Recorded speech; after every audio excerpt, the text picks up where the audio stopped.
ইরানের সামরিক অভিযান চালানোর ক্ষেত্রে প্রেসিডেন্টের ক্ষমতা সীমিত করতে মার্কিন সিনেটে একটি প্রস্তাব পাশ হয়েছে। প্রস্তাব অনুযায়ী ইরানের বিরুদ্ধে নতুন কোনো সামরিক পদক্ষেপ নেওয়ার আগে প্রেসিডেন্টকে কংগ্রেসের বাধ্যতামূলক অনুমোদন নিতে হবে। মঙ্গলবার মার্কিন সিনেট ইরানের বিরুদ্ধে একটি যুদ্ধ ক্ষমতা সংক্রান্ত প্রস্তাব পাশ করেছে, যা কংগ্রেসের অনুমোদন ছাড়া প্রেসিডেন্ট ডোনাল্ড ট্রাম্পকে ইরানে আরও সামরিক অভিযান চালানো থেকে বিরত রাখবে। ফেব্রুয়ারিতে সংঘাত শুরু হওয়ার পর এই প্রথম কংগ্রেসের উভয় কক্ষে এমন একটি প্রস্তাব পাশ হল এবং এটি ট্রাম্পের যুদ্ধ পরিচালনার বিরুদ্ধে ক্রমবর্ধমান বিরোধিতার ইঙ্গিত দেয়।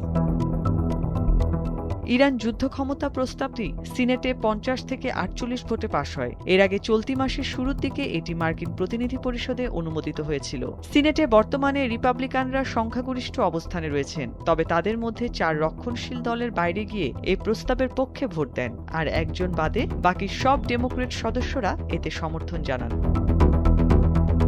দলের বাইরে গিয়ে প্রস্তাবের পক্ষে ভোট দেয়া 4 রিপাবলিকান হলেন লুইসিয়ানার বিল ক্যাসিডি, আলাস্কার লিসা মুরকস্কি, মেইনের সুসান কলিন্স এবং কেন্টাকির র্যান্ড পল।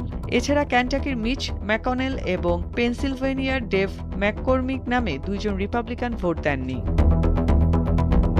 এই প্রস্তাবে রাষ্ট্রপতির স্বাক্ষরের প্রয়োজন নেই এবং ট্রাম্প ও তার রিপাবলিকান মিত্ররা 1973 সালের ওয়ার পাওয়ার্স অ্যাক্টের সাংবিধানিক বৈধতা নিয়ে প্রশ্ন তুলেছেন, যার অধীনে এটি পাশ করা হয়েছে। এ প্রস্তাবে ট্রাম্পকে ইরানের বিরুদ্ধে চলমান শত্রুতামূলক কর্মকাণ্ড থেকে মার্কিন সশস্ত্র বাহিনী প্রত্যাহারের নির্দেশ দেওয়া হয়েছে, তবে এটি মূলত প্রতীকী পদক্ষেপ হিসেবেই থেকে যেতে পারে বলে ধারণা করা হচ্ছে।